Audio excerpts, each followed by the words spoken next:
ফের লাইমলাইটে দিলীপ ঘোষের স্ত্রী রিঙ্কু মজুমদার 13 বছরে পঞ্চায়েত টিকিটও পায়নি। বিধানসভা নির্বাচনে প্রার্থী হতে ইচ্ছুক ক্ষুব্ধ দিলীপ পত্নী। ভোটের ময়দানে কি এবার দিলীপ ঘোষ পত্নী? প্রার্থী হতে বায়োডেটা জমা রিঙ্কুর 13 বছর দমিয়ে রাখা হয়েছে। টিকিট চাইতেই বিস্ফোরক রিঙ্কু মজুমদার। বীজপুর নাকি রাজারহাট, কোন কেন্দ্র থেকে লড়তে চান দিলীপ ঘোষের স্ত্রী? বিজেপিতে কি মিলবে সুযোগ? প্রার্থী হতে প্রকাশ্যে ইচ্ছে প্রকাশ রিঙ্কুর।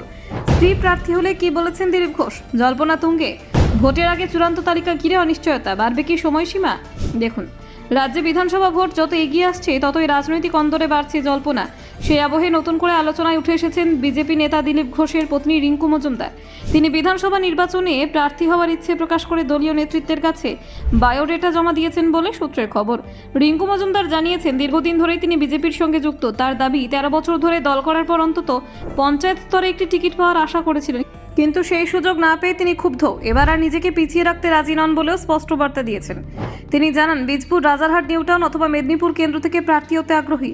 কোন কেন্দ্রে তাকে বিবেচনা করা হবে তা অবশ্য পুরোপুরি নির্ভর করছে দলের উচ্চ নেতৃত্বের সিদ্ধান্তের ওপর। তবে প্রার্থী হওয়ার ব্যাপারে তার আগ্রহ যে প্রবল তা স্পষ্ট। রিঙ্কুর অভিযোগ, তাকে এতদিন দমিয়ে রাখা হয়েছে, এমনকি রাজ্য সভাপতির সঙ্গে দেখা করার সুযোগ পাননি বলে দাবি করেন তিনি। তার আশঙ্কা, বিজেপির মহিলা মোর্চাতেও হয়তো তাকে আর জায়গা দেওয়া হবে না।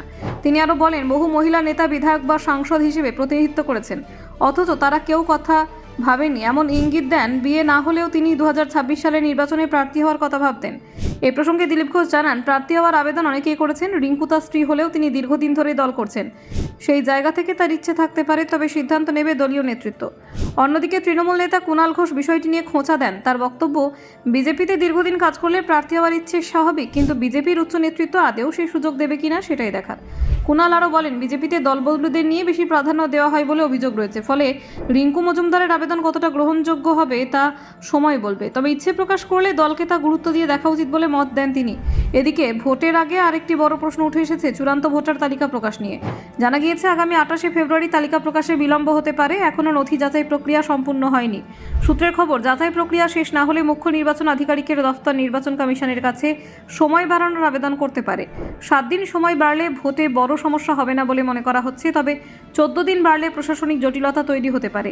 ভোটার তালিকা সংক্রান্ত পরিসংখ্যানও যথেষ্ট তাৎপর্যপূর্ণ। প্রায় 70 লক্ষ নাম বাদ পড়ার সম্ভাবনার কথা শোনা যাচ্ছে। ইতিমধ্যেই 4,44,970 জনকে অযোগ্য হিসেবে চিহ্নিত করা হয়েছে।